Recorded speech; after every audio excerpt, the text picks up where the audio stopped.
సహోదరులు భక్సింగ్ గారి అనుభవంలో దేవుడు ఆయనకు బయలుపరిచిన మర్మములను అనుదినము పంచుకొనుట.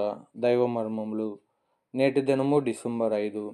7 నక్షత్రములు తన కుడి చేత పట్టుకొని 7 దీపస్తంభముల మీద సంచరించువాడు చెప్పు సంగతులు. ప్రకటన గ్రంథము 2వ అధ్యాయము 1వ వచనము. ప్రకటన గ్రంథంలోని వర్తమానములు అంత్యదినముల కొరకై ఉద్దేశించబడినవి. ఈ ప్రవచన వాక్యములు విని గైకొను వారి కొరకు ఒక ప్రత్యేక ఆశీర్వాదము కలదని వాగ్దానము చేయబడెను. ప్రకటన గ్రంథము 1వ అధ్యాయము 3వ వచనము. ఎట్లు జయించగలమో ఈ గ్రంథము ద్వారా నేర్చుకొనుచున్నాము. జయించువాడు వీటిని స్వతంత్రించుకొనును. ప్రకటన 21:7. ఈ గ్రంథంలోని వర్తమానమును 7 భాగములుగా విభజింపవచ్చును. ప్రతి భాగము చరిత్రలోని ఒక కాలమును సూచించుచున్నది.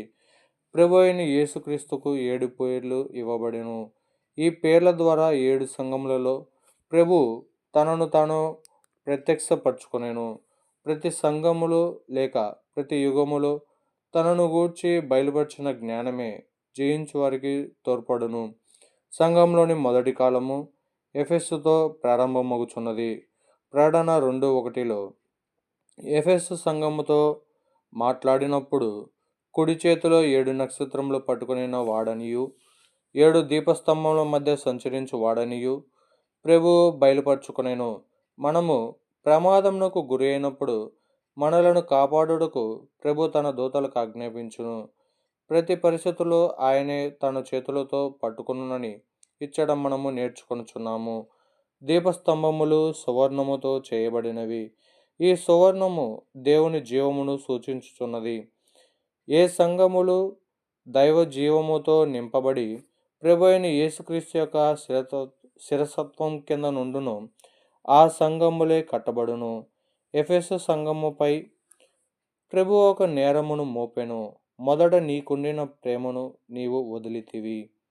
ప్రభు కొరకు ప్రేమ లేనిచో ప్రభు మనలను వాడుకొనలేడు.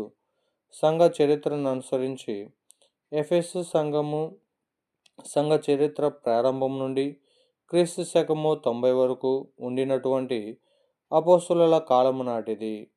క్రీస్తు ప్రభువు 7 నక్షత్రములు చేతపట్టుకొని సువర్ణ దీపస్తంభముల మధ్య సంచరించువానిగా ఈ సంఘమునకు బయలుపరుచుకొనెను. సంఘములో ప్రాముఖ్యమైన వాడు సర్వాధికారము కలిగినవాడు ఆయనే. ఈ సంఘము మొదటి ప్రేమను పోగొట్టుకున్నటువంటి ప్రమాద పరిస్థితిలో ఉండెను. మొదటి ప్రేమను జ్ఞాపకం చేసుకొని మారుమనసు పొందవలనని సంఘము హెచ్చరించబడెను.